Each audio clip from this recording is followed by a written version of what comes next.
ఈ కర్రీ బిర్యానీలోకి, వెజ్ బిర్యానీకి, చక్కగా రైస్లోకి, చపాతీలోకి చాలా బాగుంటుంది. దీంట్లో అన్ని రకాల కూరగాయలు వేసుకోవచ్చు. గ్రేవీ ఇలా తయారు చేసుకోవాలి. ఉల్లిపాయ, 2 పచ్చిమిర్చి కట్ చేసి పెట్టుకొని పుచ్చగింజలు నానబెట్టుకోవాలి ఒక అరగంట ముందు.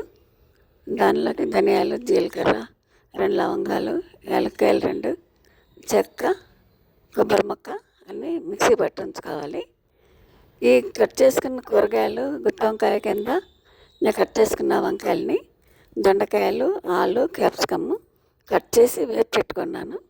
ఆ వేగిన దానిలోనే మళ్ళీ ఉల్లిపాయలు కట్ చేసుకుని, ఉల్లిపాయ ముక్కలు వేగాక ఆ మసాలా మిక్సీ పెట్టుకున్నది వేసి, అది కొంచెం మగ్గిన తర్వాత వేపిన కూరగాయ ముక్కలన్నీ వేసి చక్కగా మగ్గనిచ్చుకున్నాక ఒక స్పూన్ సాల్ట్,